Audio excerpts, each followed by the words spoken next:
بسم اللہ الرحمن الرحیم۔ محترم ناظرین، السلام علیکم۔ اہل سرسار کی ایک قوم جسے قوم سبا بھی کہا جاتا ہے، اللہ تعالیٰ کی بے شمار نعمتوں کے اندر زندگی گزار رہی تھی۔ یہ قوم ایک عظیم تہذیب و تمدن کی مالک تھی۔ حضرت داؤد علیہ السلام اور حضرت سلیمان علیہ السلام کی باعظمت حکومتوں کے بعد ان کی حکومت زبان زدے خاص و عام تھی۔ کہا جاتا ہے کہ یہ لوگ گندم کے مغز سے آٹا پیس کر روٹیاں پکاتے تھے، لیکن اس قدر اسراف کرنے والے اور ناشکرے تھے کہ انہی روٹیوں کے ساتھ بچوں کا پاخانہ صاف کرتے تھے۔ ان آلودہ روٹیوں کو اکٹھا کرنے سے ایک پہاڑ بن گیا تھا۔ ایک صالح شخص نے وہاں سے گزرتے ہوئے ایک عورت کو دیکھا جو روٹی کے ساتھ بچے کے پاخانے کے مقام کو صاف کر رہی تھی۔ اس شخص نے عورت سے کہا، تیرے اوپر افسوس، خدا سے ڈر، کہیں ایسا نہ ہو کہ خدا تیرے اوپر اپنا غضب ڈھائے اور تجھ سے اپنی نعمت چھین لے۔ اس عورت نے جواب میں مذاق اڑایا اور مغرورانہ انداز میں کہا، جاؤ جاؤ، گویا کہ مجھے بھوک سے ڈرا رہے ہو۔ جب تک سرسار جاری ہے مجھے بھوک سے کسی قسم کا کوئی خوف نہیں ہے۔ کوئی زیادہ عرصہ نہیں گزرا تھا کہ اللہ تعالیٰ نے ہوس بازوں اور اسراف کار لوگوں پر اپنا غضب ڈھایا۔ پانی جو کہ زندگی کی بنیاد ہے ان لوگوں سے چھین لیا تھا۔ قحط نازل ہوا، بات یہاں تک پہنچ گئی کہ ان کی ذخیرہ کی ہوئی تمام غذا ختم ہو گئی۔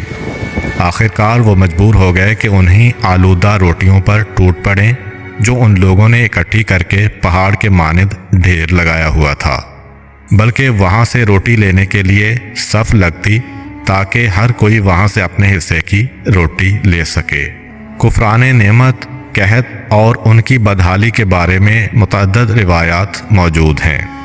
سورہ نحل کی آیت نمبر 112 اور 113 میں یوں ارشاد ہوتا ہے، اور اللہ نے اس قریہ کی بھی مثال بیان کی ہے جو محفوظ اور مطمئن تھا، اس کا رزق ہر طرف سے باقاعدہ آ رہا تھا، لیکن اس قریہ کے رہنے والوں نے اللہ کی نعمتوں کا انکار کیا تو خدا نے انہیں بھوک اور پیاس کا مزہ چکھایا، صرف ان کے ان اعمال کی بنا پر کہ جو وہ انجام دے رہے تھے، اور یقیناً ان کے پاس رسول آیا تو انہوں نے اس کی تکذیب کر دی، تو پھر ان تک عذاب آ پہنچا کہ یہ سب ظلم کرنے والے تھے۔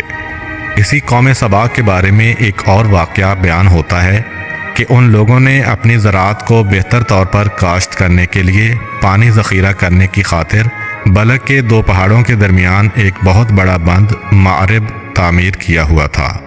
سوراخ اور دوسرے پہاڑوں سے گزرا ہوا پانی اس بند میں آ کر وافر مقدار میں جمع ہو جاتا تھا۔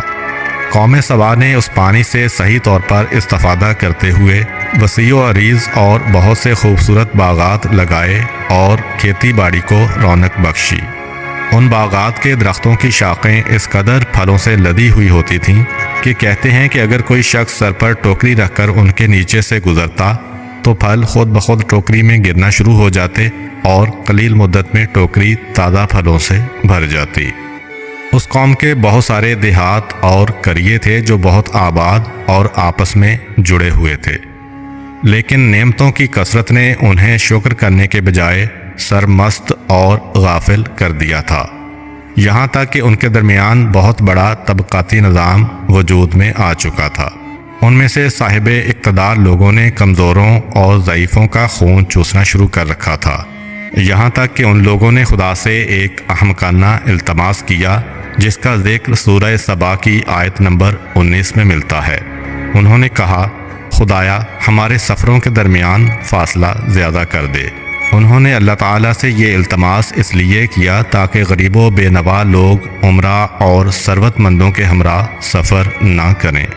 ان کی خواہش یہ تھی کہ آبادیوں کے درمیان خشکی ہو اور فاصلہ بہت زیادہ ہو تاکہ تہی دست اور کم آمدنی والے لوگ ان کی طرح سفر نہ کر سکیں۔ اللہ تعالیٰ نے ان مغرور پیٹ کے پجاریوں پر اپنا غضب نازل کیا۔ بعض تواریخ کے مطابق ان مغرور لوگوں کی آنکھوں سے دور صحرائی چوہوں نے معرب نامی بند کی دیواروں پر حملہ کر کے انہیں اندر سے کھوکھلا کر دیا۔ ادھر سے بارشیں زیادہ ہوئیں جن کی وجہ سے سیلاب آ گیا اور اس بند میں پانی بہت زیادہ اکٹھا ہو گیا۔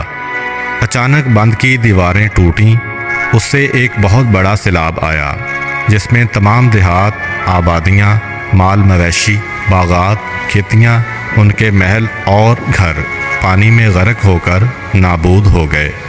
ان کے باغات اور زراعت میں سے صرف کچھ پیلو اور بیری کے درخت اور کچھ جھاڑیاں بچی تھیں۔ خوش الحان پرندے وہاں سے کوچ کر گئے تھے، جبکہ الوؤں اور کووں نے قوم سبا کے کھنڈرات میں اپنے گھونسلے بنا لیے تھے۔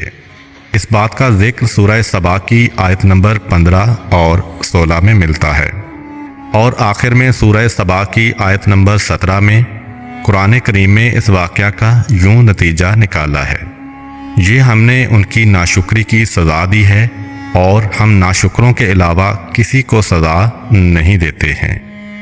امید کرتا ہوں کہ آپ کو آج کی ویڈیو اچھی لگی ہوگی۔ اگر آپ کو ہماری ویڈیو اچھی لگی ہے تو ویڈیو کو لائک کریں اور مزید اس طرح کی ویڈیوز دیکھنے کے لیے ہمارا چینل سبسکرائب کر لیں۔ ملتے ہیں نیکسٹ ویڈیو میں، اجازت دیجیے، اللہ حافظ۔